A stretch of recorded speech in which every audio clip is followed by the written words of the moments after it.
I feel like we have to throw a party and have a celebration.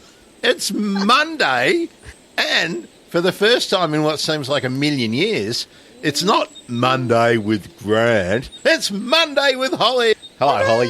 Hi. Thanks for having me back. Apologies. It's been a bit of a crazy time. Oh, hectic. Let's pull the curtain back on the mysteries of working in an organisation that's got to write grant applications and design programs. You've been doing all that kind of interesting stuff, haven't you? Yes. Not enough birding. Lots of admin. Please give us money. Did do some birding on the weekend. It was nice. It was good. Oh, great. We might talk about that in just a minute. Holly, let's just get this shit out of the way, right? Because it is shit. What's behind me? One of our beautiful shorebirds currently under a huge amount of threat from the Toondah Harbour development. Okay. And if you don't know what we're talking about, Far Eastern Curlew, right there, on a mudflat. Before we bring in our guests, which are coming up, don't worry, murder birds coming up in just a minute. But I would like you all to just watch this short presentation that was made by, Holly and her friends. I can take. I know, not me. I know you didn't I don't actually want to steal do the it. thunder. No, I know you didn't actually do it, but put together by BirdLife, and I would like you all to have a look and a listen, and then we'll get all that out of the way and talk murder birds. Eastern curlew, it's a critically endangered bird. It migrates from Alaska and Siberia back to Toondah Harbour. They fly between 9,000 and 11,000 kilometres. They come back, they're skinny, they're exhausted, and they use the time here to fatten up. The immediate area, it's a feeding area for eastern curlew. If you remove a feeding area, they are not able to put on weight for the long migratory journeys. And they want to build high-rise apartments. It must be a no-go area. Developing out onto the mudflats is totally unacceptable. Toondah Harbour is a very important habitat. It's part of Moreton Bay. The migratory shorebirds actually spend up to 9 months a year here. These birds feed and live on mudflats.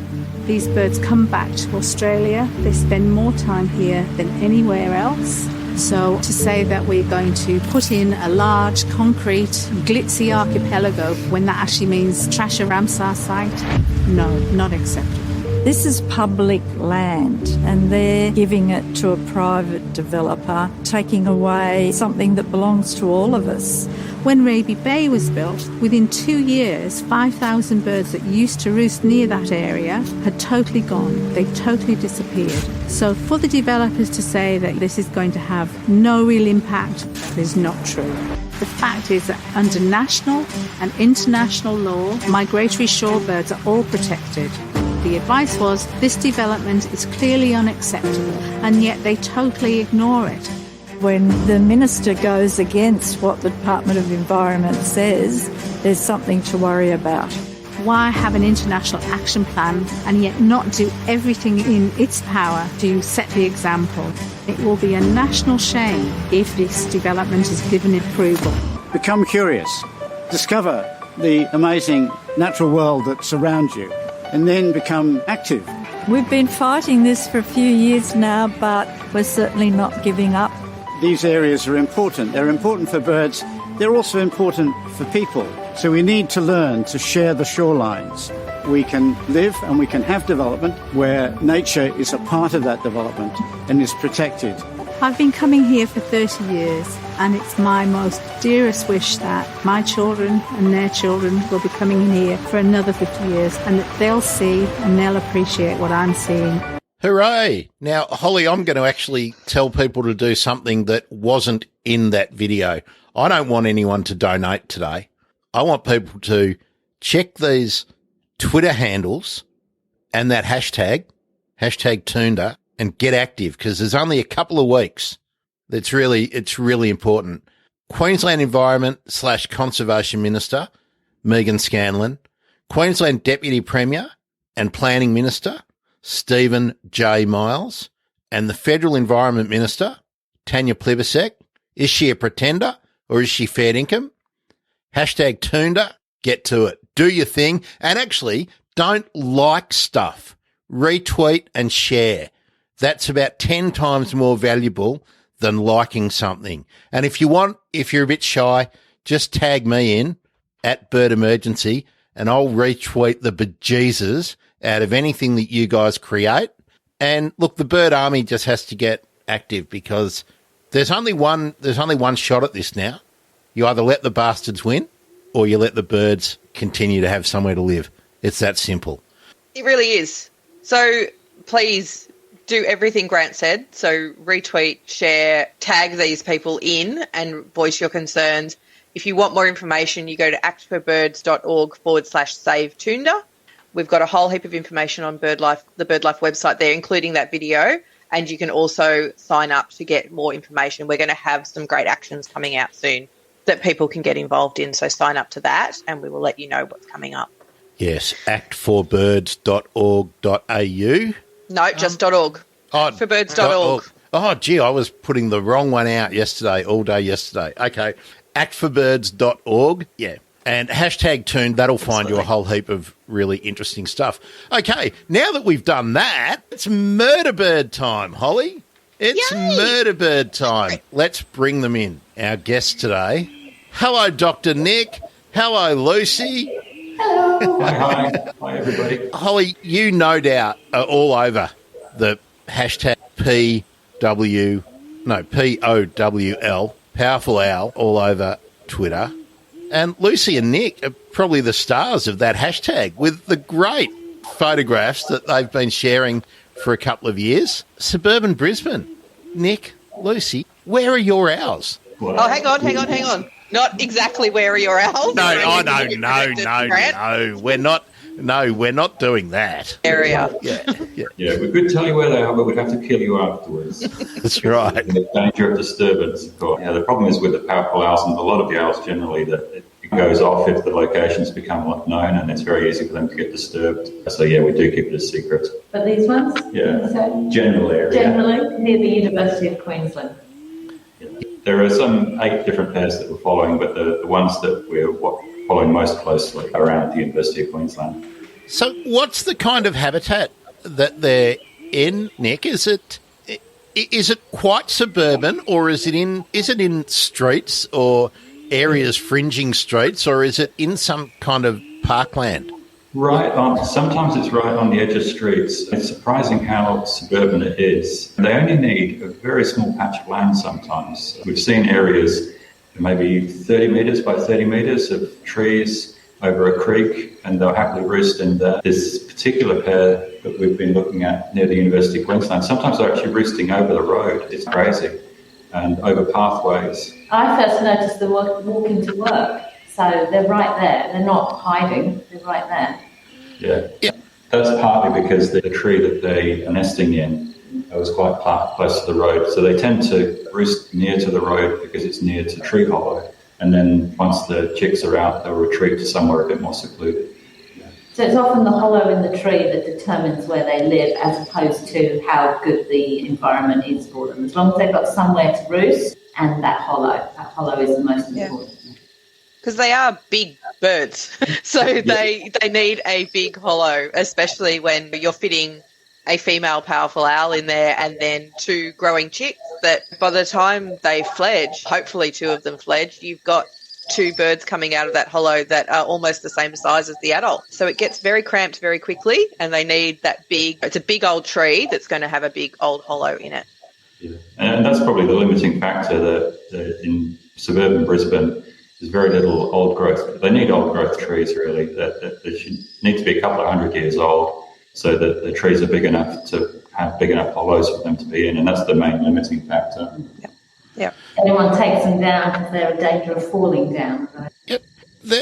That's something that we know that the trees take several hundreds of years to get a hollow big enough to grow big enough, and then to get a hollow big enough to accommodate owls. But is there a vegetation preference that you notice, Nick and Lucy, or will they happily make use of any hollow that's big enough? I think any hollow that's big enough, but most of the hollows we've noticed have been in old gum trees. So red gums, scribbly gums, But they will roost in, day roost in non-natives, but the hollows tend to be in native trees. So the What's the red gum in Brisbane? It's not going to be the river red gum that we know down here. Talk among yourselves. I'll look it up if you. I think it might be the blue gum with you down there. Yeah, when we talk about a red gum, we're talking about a river red gum. But let me just have a look. Holly, do you know? Neither of us are great on our trees. We're good on ours. We're not good on trees. Off the top of my head, I can't remember for Brisbane. Sydney, they do have a preference for Angophoras. I think we tend to find their nest hollows in Angophoras, but it's around that, you're right, that big old tree hollow.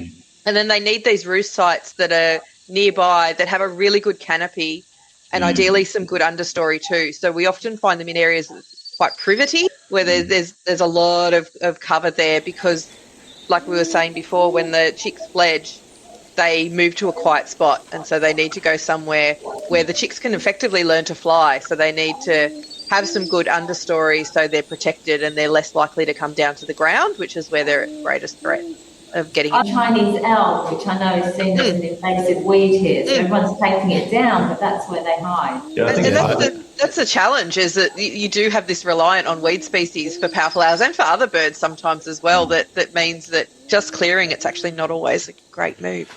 No, I think part of it is about being suburban. They want to have enough cover so that they don't get bothered by the noisy miners and blueface honey eaters and all those other birds that tend to mob them.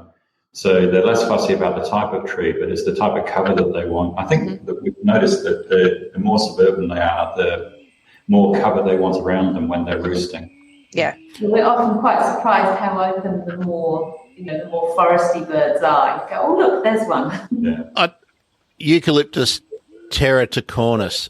Terraticornis is the forest red gum, which is what I was thinking of for Brisbane. That's the straight trunk, grey sort of usual gum tree, but that's the red gum that you'll find in Brisbane. And they also call the red gum in Brisbane the flowering gum, the one that we all know, the Corymbia piscifolia. So, yeah, but yours will be the forest red gum, I think, that you'll be seeing them in. It's interesting that they're using the Chinese elm, the Ulmus parvifolia, up there, because in suburban Melbourne, they're often found in the English elm. Yeah, they're good cover trees. They'll make use of whatever's there. Holly, you mentioned Pittosporum and even privet, didn't you, before? Yep. Yeah, absolutely. So anything that's going to provide that cover, and that's what a lot of these weedy tree species are really great at doing, is providing that protective layer for them to use. They certainly like it nice and dark and quiet if they can find that sort of habitat. But there's that sort of core area that has their nest tree and a favoured roost site. And then, of course, at night, all bets are off. They're moving out through the landscape. But during the day, we tend to find them in those sort of... The other thing they do tend to like is the creek beds. When we're looking for a new pair, the first thing we'll look at are where are the creek beds and also where there are good slopes. This is the angle of the land going down to the creeks. Yeah. Okay. Yeah, that's right.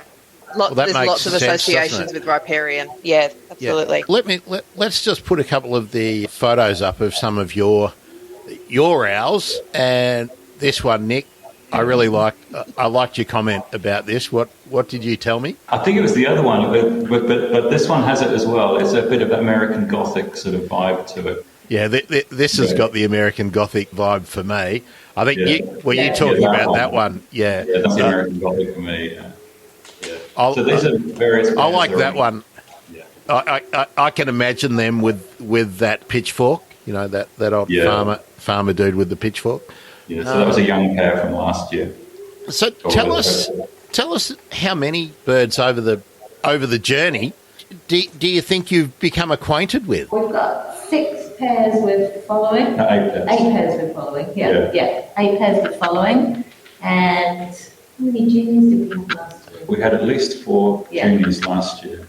Yeah, and this year's been not so strong. Not so successful this year. But maybe 2 pairs. I think 2 juniors this year out of those 8 pairs. Are they all attempting to breed each year, or is it so taxing on a pair to raise one or two owlets the previous year that they need a year off? I've only been watching them for 2 years now. Last year was my introduction to powerful owls and my addiction almost to them. So the pairs that we have been following, one has successfully bred 2 years in a row. We've known 2 pairs that have abandoned nests this year because of the wet weather we had during their winter as they were beginning to nest. Yeah. And one of the pairs that we follow, we had gone into a hollow and then the rain came and they abandoned that hollow, but thankfully managed to find somewhere else to nest this year and were successful. Yeah, it seems from what we've seen that most of them are trying most years, but this year's been a pretty bad year. There were really heavy rains in late May, which is the critical time for them to go into the hollows and so on. The main pair that we were following, they'd gone into one particular tree and they'd obviously settled in. The female was in there all day, every day for over a week. The rains came down. We guessed that they must have been flooded out, and they abandoned it and then went back to a previous tree hollow that they'd previously been successful in. It's been a bit of an odd year for the owls, at least in Brisbane. No, we've come to know quite a few in their individual personalities. Let's talk about that. But hello, Bob. How you going there, Bob? Yeah, sorry, Bob's That's good.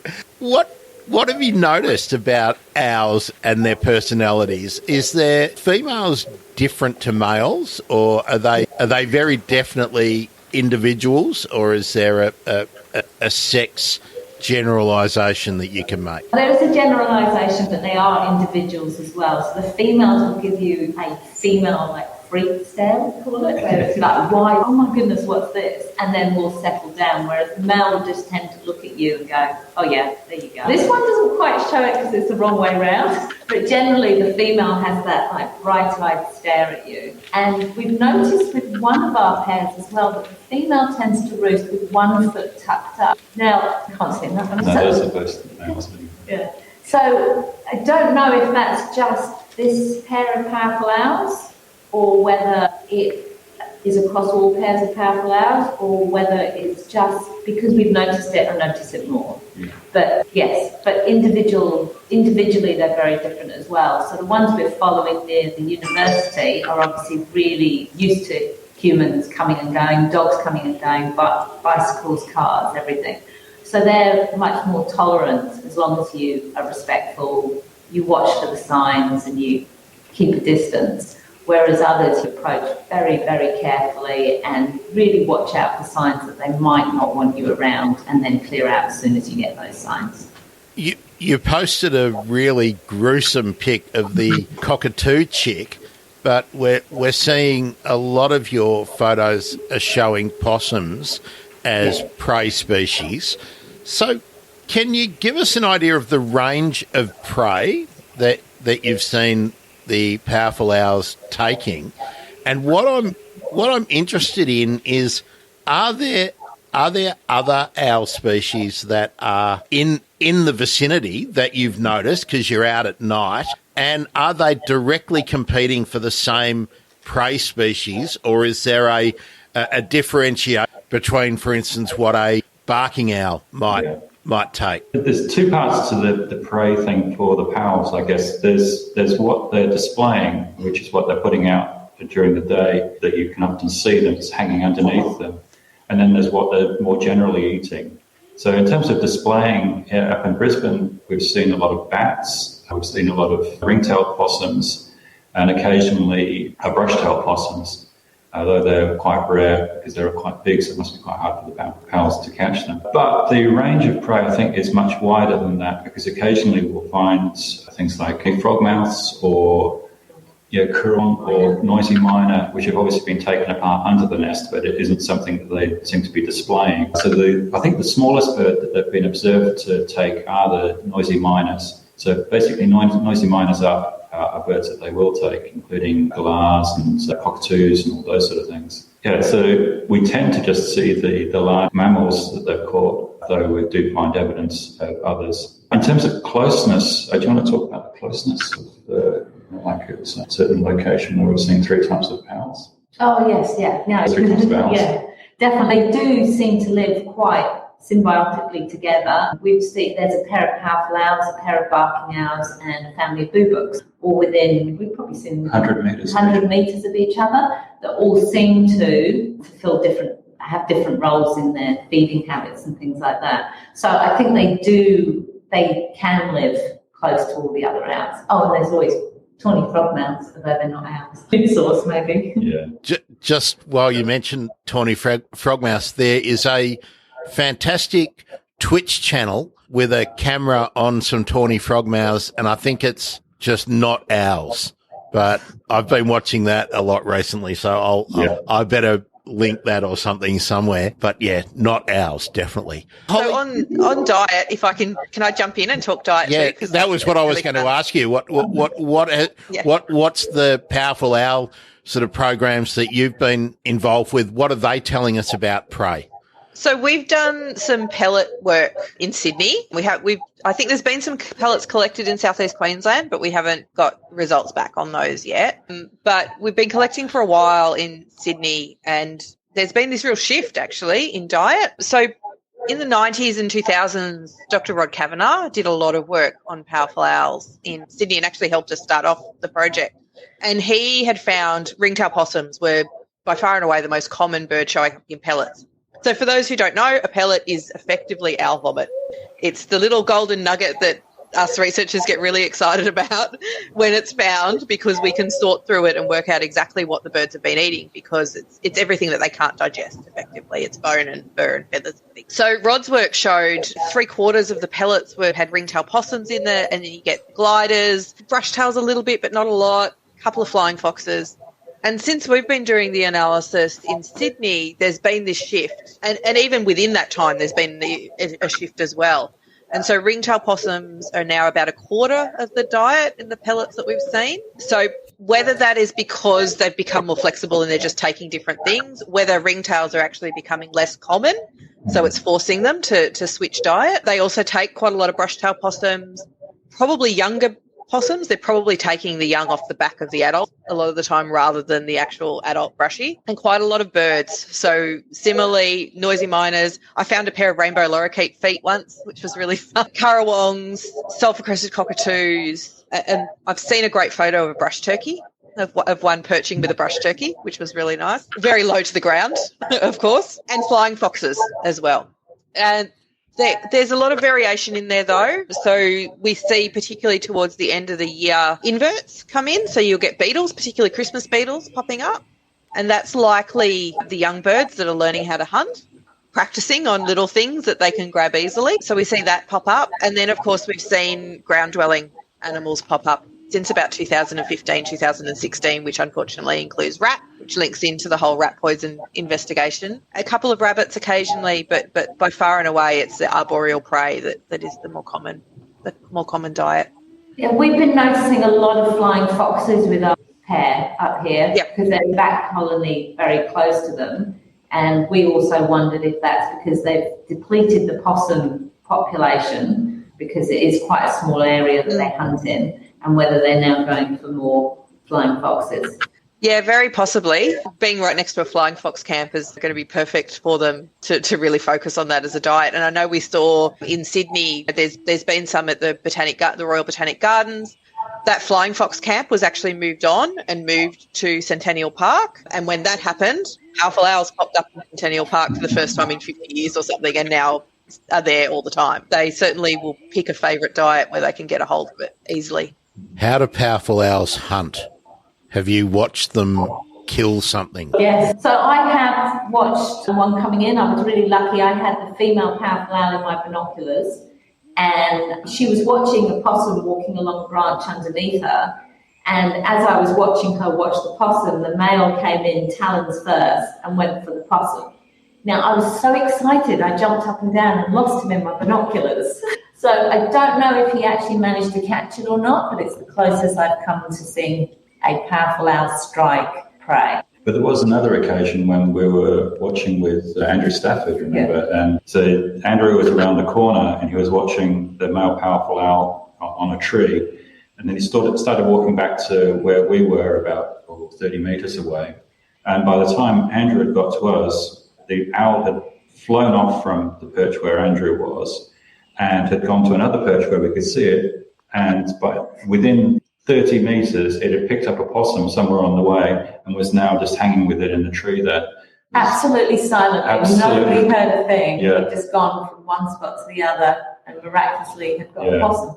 Yeah, and as we have learned from Ron and Isaac, who was on the show before, they kill by grabbing them on the head and then grabbing them on the back of the neck and snapping the neck. So it's very quick and somewhat humane. Very efficient murder birds, no doubt about it. But what I'm interested with how they hunt is, do they break from cover to attack something that they've seen, or do they do the brown falcon thing where they'll sit out on a sentinel post? Are they an ambush hunter? Or?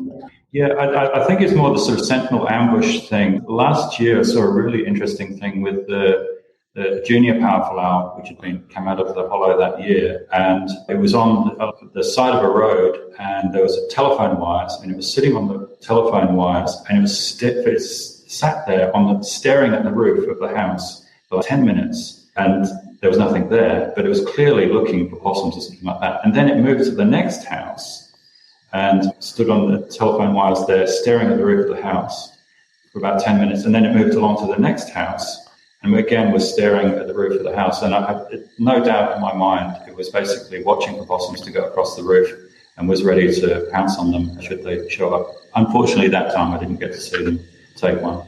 So they're very different strategies, aren't they? Bursting from foliage like a goshawk, or sitting somewhere waiting like a brown falcon. Yeah. Really different strategies. Because they're working at night, I guess they've got quite a bit of cover anyway. Even if they're quite open on a branch, they're not particularly obvious. So I'm sure they take advantage of that.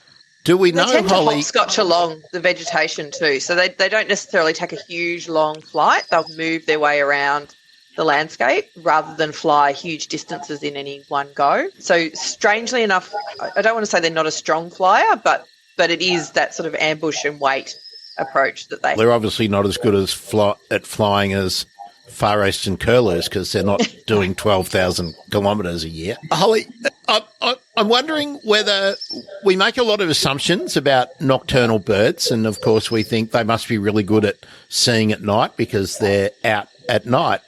But is there anything known, and this is right out of left field, and feel free, anyone, to take this, but do we know whether owls, powerful owls or owls generally, have better vision at night, if they're better adapted, than possums? Oh, I don't know. Someone ought to do a PhD on that. That would be my thought. They've certainly got larger eyes, so you'd imagine Yes. like collecting ability. So their eyes are very much designed for seeing at night. So I would say probably yes. Powerful owls rely on their vision for hunting a lot. So I think so. It would make sense. We assume that, don't we? But I'm just wondering whether anyone's ever actually done. I don't even know how you would tell. You're the doctors. I suppose you could look at the density of the light receptors in the eye or something like that. Exactly. Idea. Yep. I don't know if any studies have been done on that. So somebody's probably done them for both species, but maybe not compared them, I would say. Yeah. I'm going to slip into year 9, Grant, and go, rods and retinas and shit. Exactly. All right. Good on you. Good on you. That idea or that observed behaviour of moving from one house to another suggests that they're learning the habits of the possums, of their prey. Is there any indication that possums or other prey species learn what the owls are doing and have any defence, or are the owls a long way ahead, do you think? The amount of possums we're seeing displayed during the nesting season, I'd say they haven't quite worked it out yet. Yeah. And also, you still regularly see them going on the telephone wires. They still use the telephone wires to go from house to house. Probably not. I guess the way that behaviour would be passed on would be a learned behaviour, and they probably don't get a second chance to actually pass that information on, because when they're gone, they're gone. They're taken, and that's it. The powerful owls probably don't miss a huge amount of the time, so they probably don't really have the opportunity to learn to avoid that area because they've already been taken out. It's one of my old hobby horses from from university, learned behaviours and innate behaviours. I mean, that presupposes that possums have to learn to be afraid of owls rather than having an innate fear of a predator. Discuss. They would have an innate fear of predators, but whether they would actually be aware that there is an owl there because they are silent flyers and hunters is probably the challenge for them. So they would absolutely know if they're going across a fence line, they scurry as fast as they can, and they probably do a bit of a listen and look around and sense whether there is any danger. But owls are top order predators, and they have all these sorts of tools to enable them to catch their prey quickly and efficiently. Their feather structure, the way the fringing on their feathers, the feathers down the legs, it helps them move silently. Their great eyesight, they are able to be in so quickly and quietly that there would be an innate knowledge of the possums to be wary at night, but little opportunity to learn if there is a miss. Yeah. Now that just made me think of something, and I want to follow up on something you said before, Nick and Lucy, about the possums maybe being hunted out. Well, that's my words, but that they're less common in the area. Now, is there a real reduction in recruitment, do you think, evidently where the owls live? I think I live really close to this pair of powerful owls, and we've definitely had less possums. And speaking to neighbours, they say, oh yes, we've noticed less possums. I think so, and I wonder, we've also had reports from people that have heard powerful owls in neighbouring streets. And so we're wondering if they're going further afield to get the possums because they have depleted the possums in the immediate vicinity. Mm.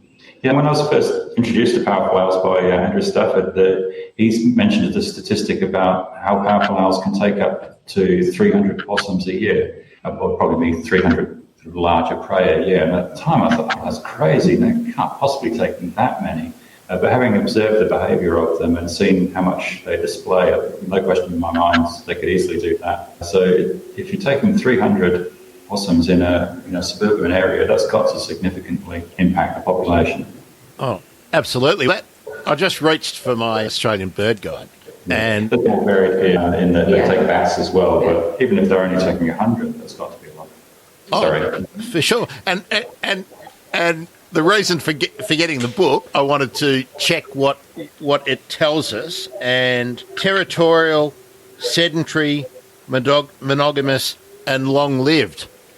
But that sort of raises a question, doesn't it? If they are in their territory and they're sedentary and they're long-lived and they're reducing the amount of possum just simply because of the sheer success that they're having, does that mean that perhaps we can't be 100% sure that they are sedentary over the course of their lives, that maybe their territories need to shift as they are cleaning out the possums, and that they would need to move into new locations?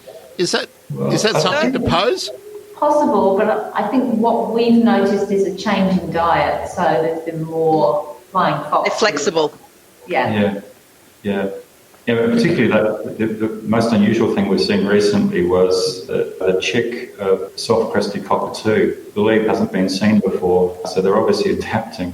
And that was crazy because it must have meant that the powerful owl went into the nest and took it out. So that's obviously unusual behaviour, given that they usually just pluck things off the trees. So they must be adapting. Yeah, because we're not out at night all the time. Well, actually, that raises another question. Do you think the chick of the cockatoo was taken during the day or at night? I imagine at night time, and we saw it being displayed during the day, but I would have thought it was a night time. I don't think they would have, they tend not to move too much during the day. No. Yeah, they only hunt after dusk, really. A powerful owl would get hounded within an inch of its life by every mobbing bird. If it does sometimes if they get found out when they're roosting quietly. If they were out hunting, they wouldn't be able to catch anything because the miners, the magpies, the currawongs wouldn't leave them alone. So, definitely hunting at night. And in this case, we think it was actually we mentioned the nest before that they abandoned earlier in the year, and that had been taken over by the cockatoos.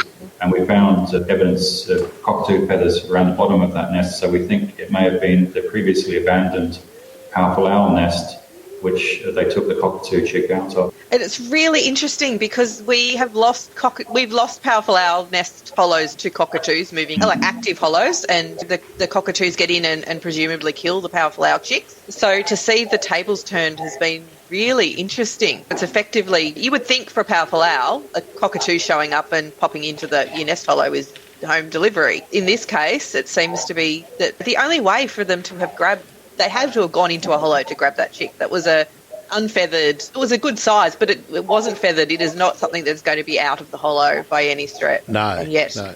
There was photographic evidence from you guys that it was sitting there with it, as clear as day. That's right. Yes, we've noticed with the cockatoos as well. I mean, the pair that we're watching very closely, the female tended to stay in the nest longer than other pairs that we've noticed. Mm-hmm. And the cockatoos would fly into the nest tree every evening and squawk away, and quite often would come down to the hollow and squawk within the hollow and then tilt the head to see if there was movement or sound. And on a couple of occasions, we've seen both the male and the female swoop at the cockatoos to go in and send the cockatoos flying, but they will definitely try and defend their hollow. Yeah, that was a corker of a pic. Who claims that one? Was that you, Nick, or was that Lucy?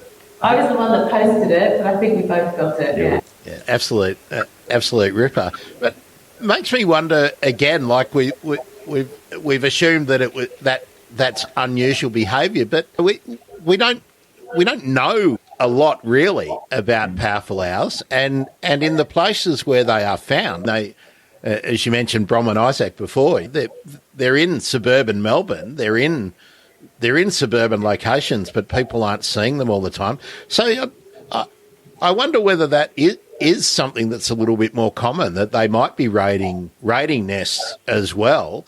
I always say the more I learn about powerful owls, the more questions I have about powerful owls. You answer one thing, we think you answer one thing, and it opens up all these other things that you just don't know. And for such a large bird, it seems quite ridiculous that we don't know everything about them. And I think too, they're behaving differently to what's been documented in large continuous forests. That's their preferred habitat. And so I know when we started the project, we had all these assumptions about what they would do, and they just fly against everything that we think we know, and it changes. The rats popping up in the diet was never there previously. There's hacking of territories. Just when we think, especially in Sydney, we couldn't get any more powerful owls in some of these locations, another pair pops up and you have really close proximity of these guys squeezing in. I think we have to be constantly on the move and trying to learn each time, which is why it's amazing that Dr. Nick and Lucy are following pairs so closely that they can document those changes through a season and then between seasons to build up those really good local knowledge of what's going on with individual pairs, and you can build that into the bigger picture. Let me follow that up, Holly, with a question for each of you. 2 questions. What's one assumption that you had before you started looking at powerful owls, about powerful owls, and what's one thing that has surprised you to learn as you've got to know powerful owls? Start with you, Holly, while Nick and Lucy are checking out there. There's a lot, because we've learned a huge amount about them. I think in terms of their general ecology, that flexibility, I think, really surprised me. That we had this assumption that that large forest species, that they were going to be in very particular locations. We were really going to struggle to find them. When we started, we estimated, based on Rod's work, going 25, 30 pairs through Greater Sydney. That's probably it. Last year we had 170 pairs, and I think we're at about 257 sites overall over the last sort of 11 years of collecting data. There is a lot more owls in urban spaces than we thought there would, which is great because natural habitat is under threat as well. And so potentially we've got the ability to shore up the larger population in our urban centres, because people are in our urban centres and people care about what's going on in their local environment. So it gives us a really great chance to conserve them. Another thing that surprised me is that a lot of them get hit by cars. So car strike is the biggest mortality cause that we can find, at least in the Sydney population. Of course, it's always hard to find a dead bird, but each year we lose in excess of 50 birds Holly, being hit by a car. Just on that, does that indicate that perhaps they will make use of carrion? I don't think it's necessarily about carrion. I think they fly quite low over an open space. So often when they're found dead from a car strike, they're carrying prey. So we think, and again, we would need to be doing some tracking work, I think, to really work this out, that they come from the canopy and fly low with their prey and get skittled as they come down over the road. We think that that's what's happening. Okay, that's interesting. Who wants to take those questions first, Nick or Lucy? Okay, I've got one that I want to be good to mention. So the one thing that we were always told was that powerful owls will never go to the ground to pick up, to prey on anything. And so about 2 months ago, we saw a male powerful owl that was local to us, and it had this massive brush-tailed possum, which it was displaying all day, which we saw in the morning. And then we went back in the later afternoon, and it dropped it on the ground, and we're all going, oh no, its beautiful meal has just dropped. And because occasionally it slips out of their talons relatively often. But then we went later at dusk, and the bloody thing went and picked it up. It woke up at dusk and then went down and picked up the brush-tailed possum off the ground and then took it to the female and the chick and fed it to them, which completely astonished us because we were told, they never ever go on the ground. That's not something they do. So that's probably the thing that surprised me the most. And the thing that surprised me the most was how individual each of the birds are. You do get to know them, and they are very individual. So I thought that, being a bird watcher all my life, you look at a bird and it behaves in a certain way, and a similar bird of the same species will behave in exactly the same way, but not with the powerful owls. So that's been my take home from that. I'll just take this opportunity for all the people on all the platforms. If you've got a question or a comment that you would like to make, tell us if you've got owls. They don't have to be powerful owls. Tell us if you've got owls in your vicinity and how well do you know them. That displaying the prey. What's that all about? Because we haven't really talked much about the habit. Let's talk about what they do once they've grabbed a possum. We tend to see in the morning half a possum most of the time. So one assumes that they grab the prey, they have something to eat, and then they display it. We were actually discussing this morning because I'm assuming that they're displaying the prey to say, I'm big and I'm powerful, look what I can catch, as sort of a show to other animals around. But then also, in the case of things like the brush-tailed possum, are they just unable to consume that amount in the night, and then they hang on to it during the day to consume the next night? That's what I was wondering, because when we use the term displaying, that to me conjures up, look at me, I got the possum, blah, blah, blah. But instead, it might just be like, I'm stuffed, and they've put it on the table next to them while they've fallen asleep watching telly. I believe there was one study that showed that it compared the bone sizes of the possums that were displayed to the bone sizes which were found in pellets and so forth. And it seemed that the possums which were being displayed were bigger, which again you could interpret as it's showing the biggest possible possum to say, I'm really big and hard. But again, it might be that the big possums are just the ones that it can't eat all of it during the night, and so there's still some left. So I don't know. Maybe Holly's got something to say on that. It could be either or. But during the breeding season too, you'll find that, of course, the male is the one responsible for doing all the hunting because the female's in the hollow. So he'll catch the prey. And then he needs to be able to feed the chicks when they're ready to be fed at dusk. So he'll sit with it all day, and then right on dusk, often you'll see he's got a roost site that's quite close to the nest tree, and then he'll do a little bit of a call depending on how far into the season it is, and he will carry that food in. So the young are getting fed right on dusk, so that's that first energy hit for them for the day. So I think part of that holding the prey is to have that food ready for the immediately, and then maybe he goes off afterwards. It's hard to know because we're not watching them at night usually. He might go and then actually do his own hunting for his own food after he's looked after the female and the young, and then potentially he gets something to eat and then catches something else to then be ready to go for the next night for the young. Actually, that reminds me of one of the other surprising things that we've seen. We've occasionally seen females displaying as well, which we didn't even know happened. But yeah, it definitely has happened. Yeah, amazing. Nick and Lucy, how did you get into owls? Was it just by chance that you just saw them while you were out doing other things, or did you go purposefully looking for owls? No, for me, I've always been a bit of a bird watcher. I was very fortunate. My father's a bit of a birder, so growing up, you always knew they were there. And I first heard powerful owls probably about 6 years ago in the area where the pair are that we follow.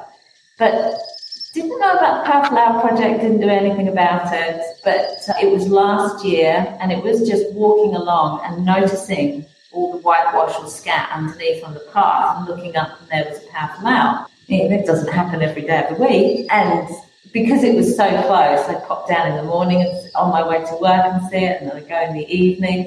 And in the evening, last year being COVID, everybody was locked down, and so there was quite a large community of neighbours that would come out in the evening to watch these powerful owls. And that's where I met Dr. Nick and Andrew Stafford and really became quite addicted to powerful owls. In fact, my youngest one, I overheard her saying to a friend of hers, "Oh, Mum's going out to look at the owls again." She's looking at the same owls. Sometimes they're even on the same branch. So it was purely by chance, but then I realised that we were both quite addicted to them and enjoyed not so much the challenge, but the adventure of going to find other powerful owls. Once you get to know them and you get to know their habitats and what they like and don't like, we have seen on Google Maps a park and thought, oh, that might be good for powerful owls, and popped in, and within 20 minutes we found a powerful owl. So that's quite exciting. Yeah, actually we found that the best way to find a powerful owl, though, is you go around and you look under trees and you find scat, and then you say,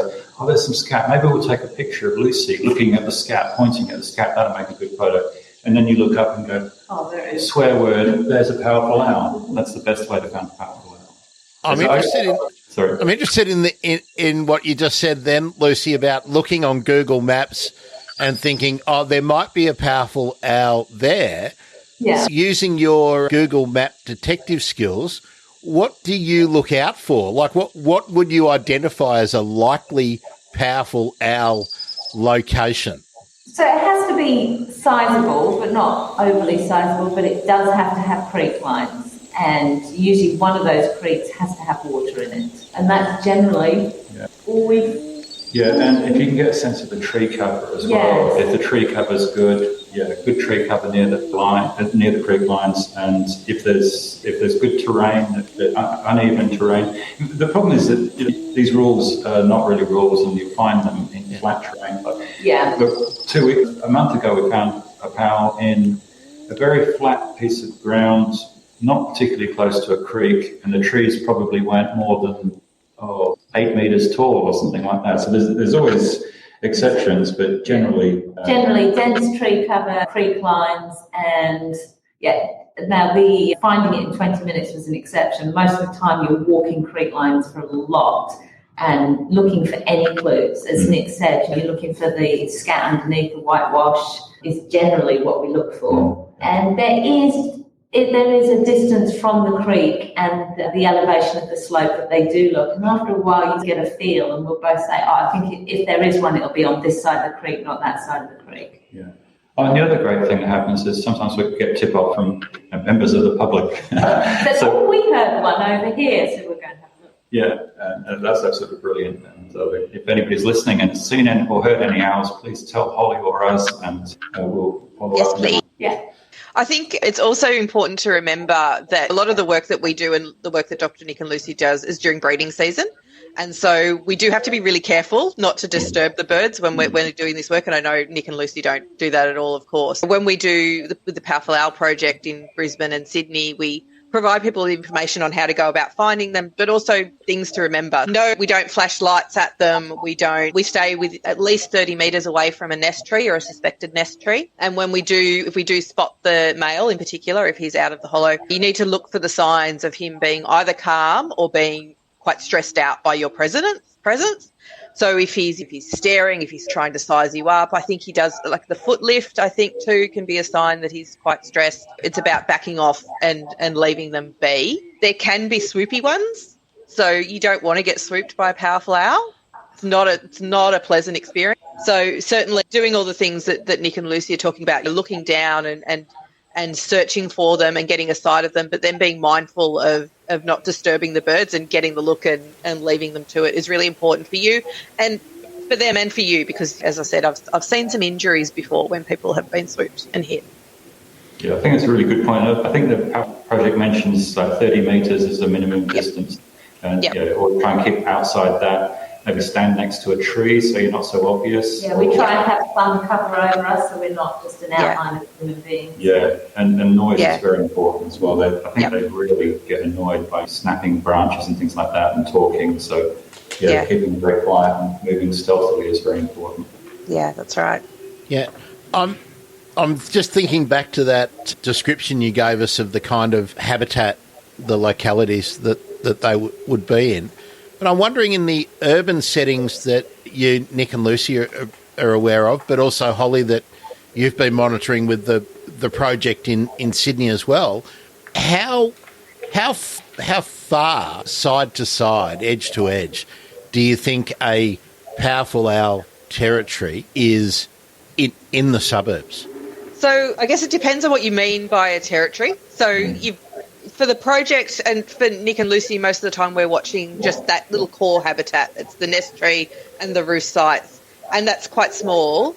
At night, the only way to work that out is to be tracking them. So I need to go back to my data because we had an honours student a few years ago who actually tracked birds in Sydney. So I will look up what she found. And otherwise, Dr. Nick Bradsworth at Deakin University with John White and Raylene Cook have done a lot of work on tracking and doing territory size of powerful owls in urban Melbourne. There's a lot of variation, so it depends on how urban your birds are as to how far they will move. Off the top of my head, I'll have to have a quick look. I think it was surprisingly small in urban centres and much smaller than a continuous forest habitat, where I think it's about 1,000 hectares is about the territory size. In urban centres, it is well under half that.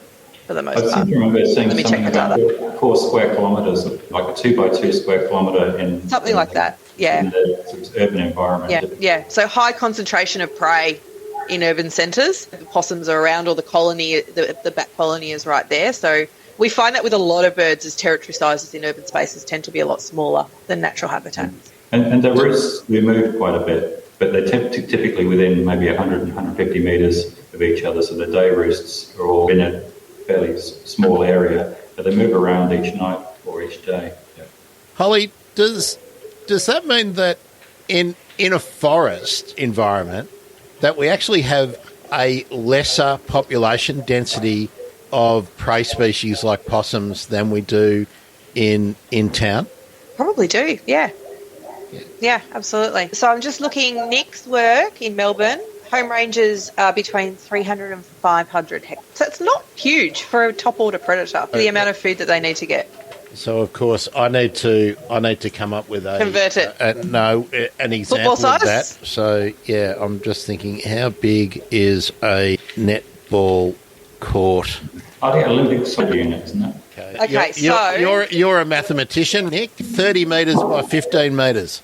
No, don't do that. I had to do it. I can't do it. Yeah, so how's that? I think the figure you gave before was 3 to 5, so about 3 square kilometres, 5 square kilometres.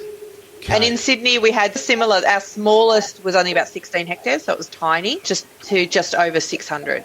So that's, I'm thinking of my suburb. That means if everywhere in my suburb was appropriate habitat, we could have about 10 pairs just in my suburb. So that's pretty wild. Could do. Those key habitat features need to be there, though. Yeah. No, that's right. If the whole area was appropriate living space, so Yeah. I mean, we've seen them in very small scraps of Parkland, that have been by 30 metres by 40 metres a square of parkland. So it's really public park size sometimes, rather than conservation area even. Yeah, the only limitation is the tree hollows, really, for the breeding. Yeah.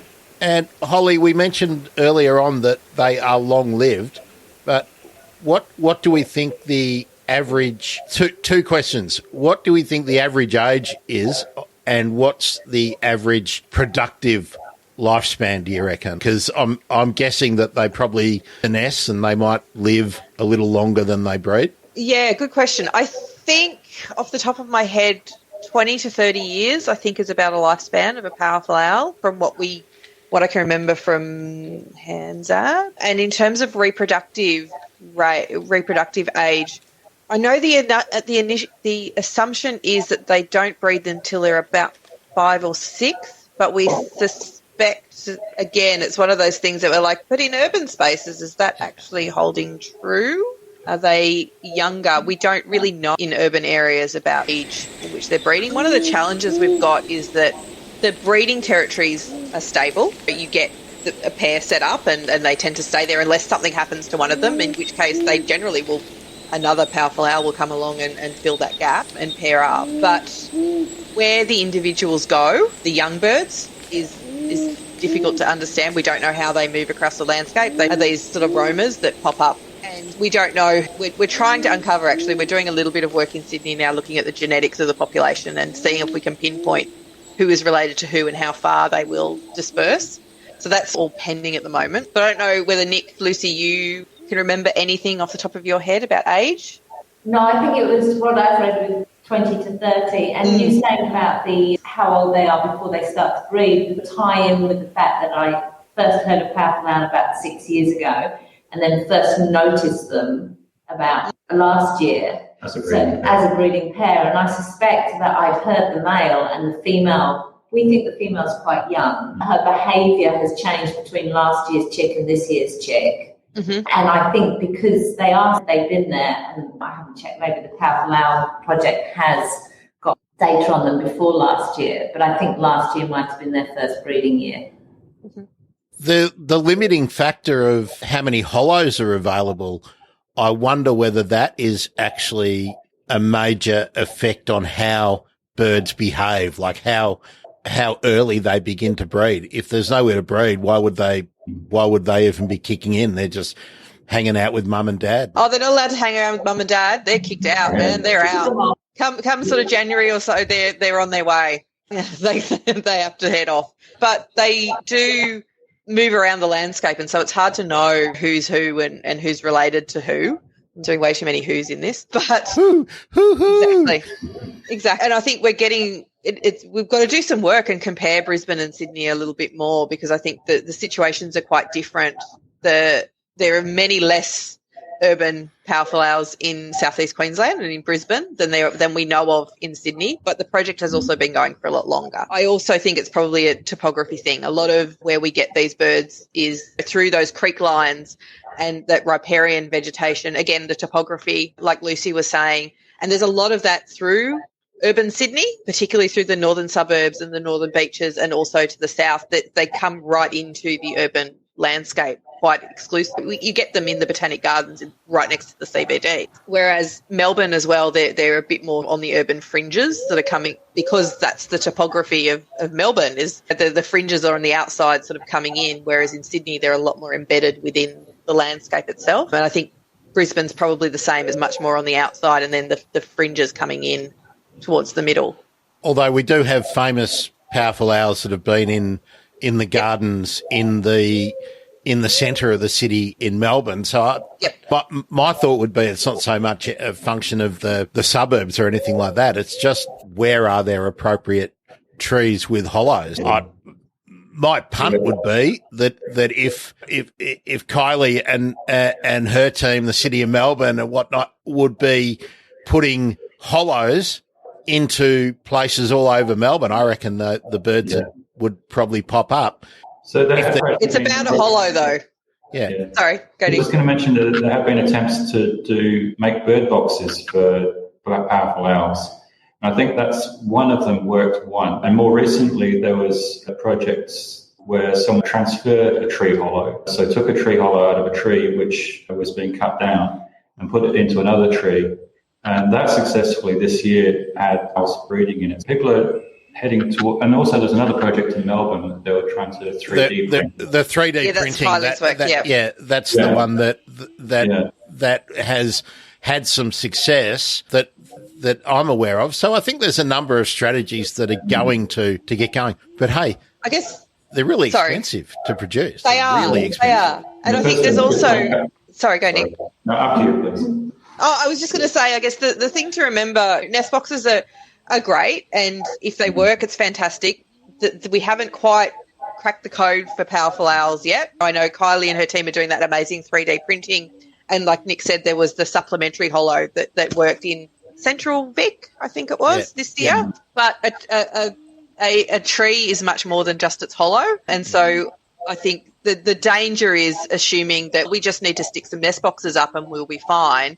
Negates the significance and the importance of an actual big old tree and the value that it has. It's much more than just its hollow. And so I just don't want us to get in the position where you can substitute a tree for a nest box. I think that's when there's a problem. And particularly when we talk about the economics of it.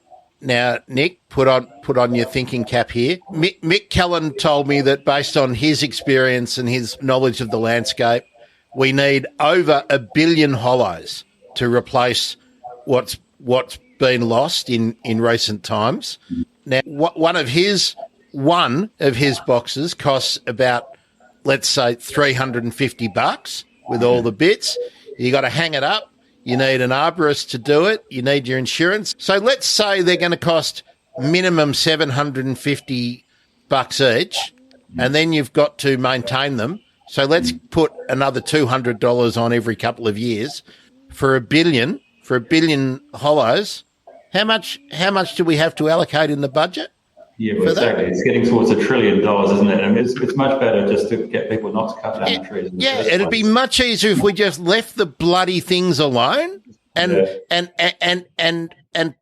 just think of the cost that's involved in saving stuff that we don't need to wreck. And you also then not all. Sorry, go Lucy. Oh, no, it was just that I had a question. Somebody had replied to one of my tweets, and I looked into how dangerous trees are because they're known as widowmakers here. I'm originally from the UK, didn't come here till about 20 years, didn't know about widowmakers. And so I looked into it. I've got a large gum tree at the back of the garden. Some neighbours love it, some hate it and want us to take it down because it might fall down.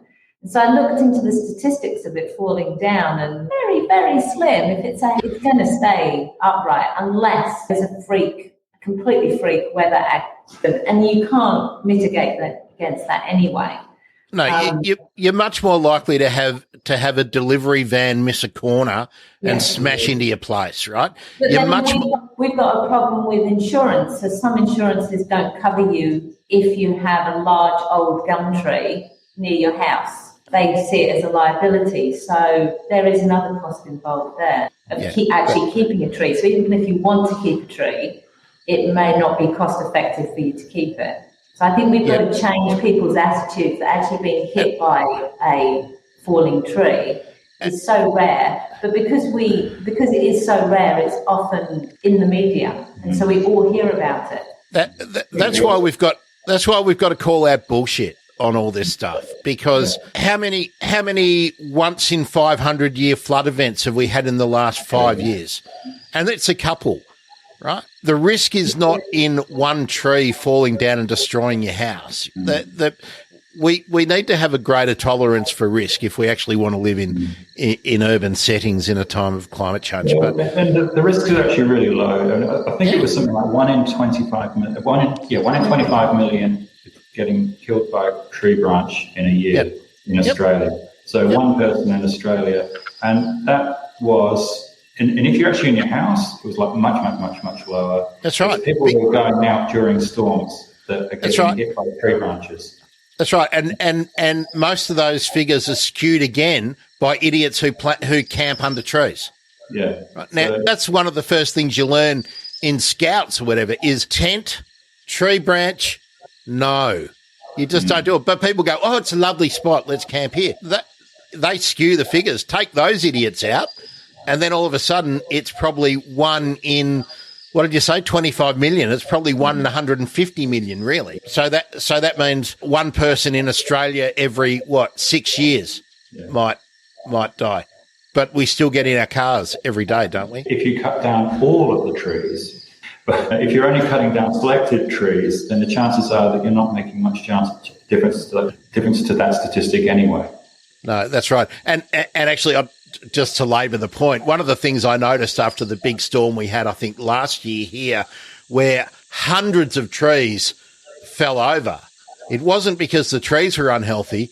It was because the ground was really wet and the wind came from an unusual angle. So the trees had grown over 50 years for a prevailing wind and wet ground in one condition. And as soon as it was different, it wasn't that they were rotten or anything like that. It was just that they weren't anchored in the ground properly and they blew over. They weren't damaged. So people really see a tree falling over and assume that it was a rotten tree. And often it's just the fact that when you put in the pool 30 years ago and somebody else put in the retaining wall and dug in a driveway, that actually severed the anchoring roots 15 years ago.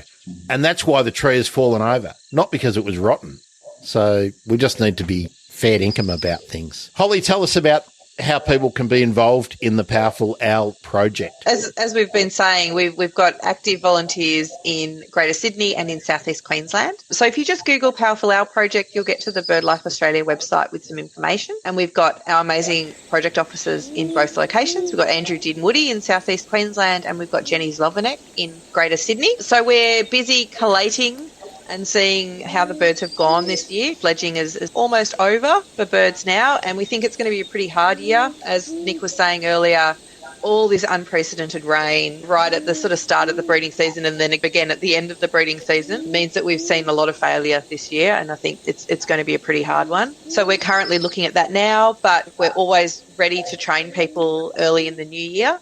So if you contact us through the BirdLife Australia website, there will be email addresses on there. We can get you on the list for when training starts next season. Okay, a couple of rapid fire things. Okay, Lucy and Dr. Nick, where's the most unusual or surprising location, not exact location, but situation perhaps, where you have seen a powerful owl? Yeah, probably roosting over the road, quite a major road. Yeah, so cars are literally passing underneath this big male powerful owl. And yeah, he was a long way away the next day. He realised he'd made a big mistake in the choice of his roost. I think he was attracted to that tree because the junior had roosted. Yeah, it's interesting with the juniors, when they come out, they seem to do a random flight in various directions and then find new roosts every night. And rather than the parents deciding where they should go, they follow the chick, and in this case, the male got freaked out by being in the same tree as this little chick over the road. Yeah. Holly? Okay, so I didn't see this personally, but I've seen the photographic evidence of it. So a few years ago, we had a male end up in Castle Hill Shopping Centre in Sydney, and he was in there for a good few days before Wildlife Rescue could get him out. So that was an interesting one. And there's also been plenty of pigeons and sparrows or whatever for him to eat, yeah, I would imagine. He wasn't a big fan of being in there. So that was a pretty stressful situation. I've also seen a photo of one sitting on a car, in a used car lot. So again, not great flyers, and especially the young birds heading out. If that canopy cover isn't there, they end up in weird locations. But then one of the famous pairs in Sydney is at Centennial Park, and those birds roost above the cafe quite regularly. So you can sit out and just look up, and there's some powerful owls sitting in the fig tree looking at you. It's pretty amazing. Pretty cool. Nick and Lucy, you're now like the go-to famous powerful owl people. There are many others. Yeah, there are many others. No. I'm just saying because of your visibility with posting stuff and on Twitter. So people are going to be telling you our stories, and you're probably feeding them off to other people. But the same with you, Holly. What I wanted to know is, where is the most unusual place or the most far-flung location in Australia that you've heard of where there has been a verified, confirmed powerful owl sighting?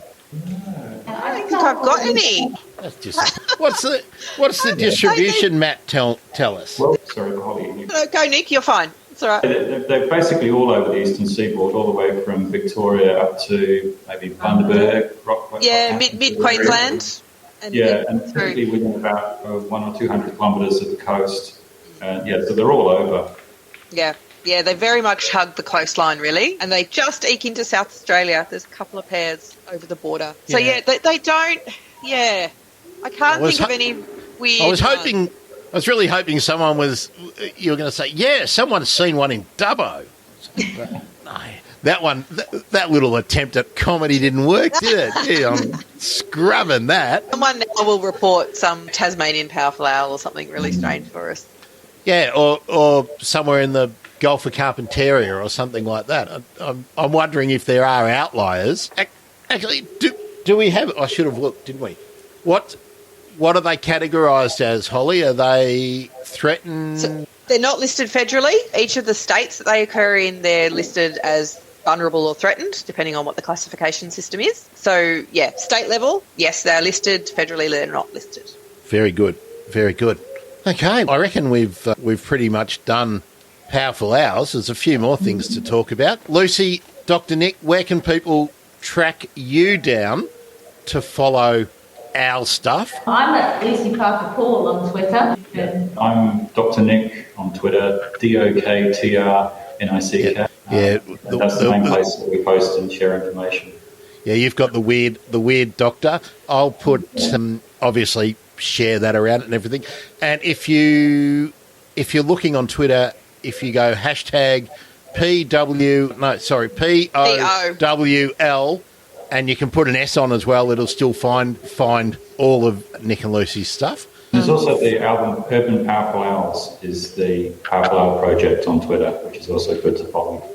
Hashtag Urban Powerful Owls. Oh, no. Or is it at Urban Powerful Owls is Deakin Uni. Yep, that's that Melbourne crew who do amazing stuff. Yep. Okay, we'll consolidate all of that. Now, this week, Holly, it's Australia's special week. It's Bird Week, baby. It's Bird Week. So what does Bird Week mean that we all have to do, Holly?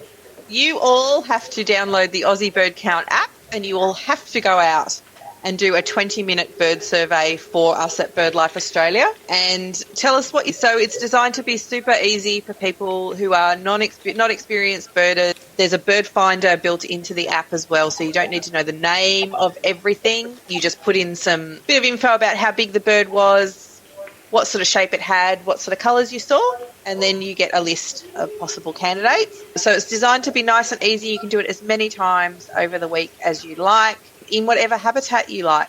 AussieBirdCount.org.au. There we go. Now, there's another one I want to talk about. Now, where is it? I had it up. Where did I put it? Here we go. Let me remove that one. Stop that screen. Get that one out.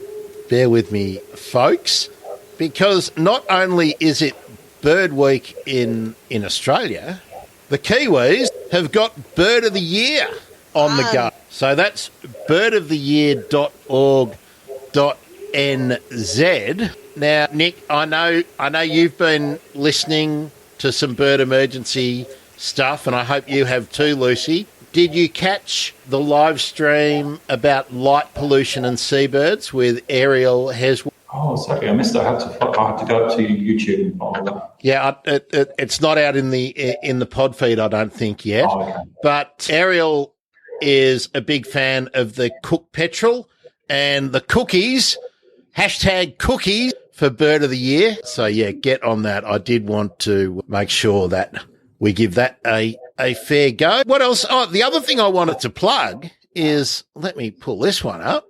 See that? Great book. See that? Right. Now, it's the way to learn if you're new to going out and seeing birds and seeing trees and seeing mushrooms and all that. It's the best way to learn what's going on in your neighbourhood and how to record things, how to recognise things. So the Urban Field Naturalist Project, the guide to creatures in your neighbourhood. So because it's Bird Week and people might be getting out there and starting off becoming a bird watcher and going to the bird count and all of that, it all meshes in together. Get out there and maybe you'll find a powerful owl. Can I do 2 more plugs, Holly? It's your show, mate. You can do what you want. What's that one? So that's the Birds in Backyards website. So the birdemergency.com/birds in backyards, which is where you find information on bird-friendly gardening and how to, outside of Bird Week, monitor the birds in your garden by doing a Birds in Backyards survey. See, it might be my show, but that's your bloody thing, right? Birds in Backyards. It is. But since it is my show, here I've got the begging bowl out. I'd really like it if you bought me a coffee, because now they're about $100 apparently to go and get a coffee. And still trying to get the community tab in the YouTube. So the birdemergency.com/YouTube. The community tab just means I can do more stuff and share more things and get more people into the universe. And just before we sign off, go and bug these people on Twitter. #Toonda.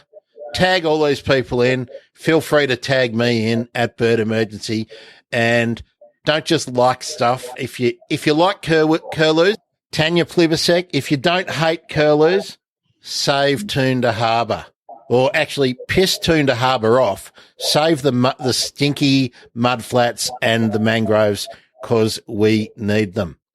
Okay. Unless someone's going to jump in right now with a comment or a question, because you can do that. Peanut Gallery, thanks for being with us. Say thanks to Dr. Lucy, and Dr. Nick, Dr. Holly Parsons from Birds in Backyards, BirdLife Australia.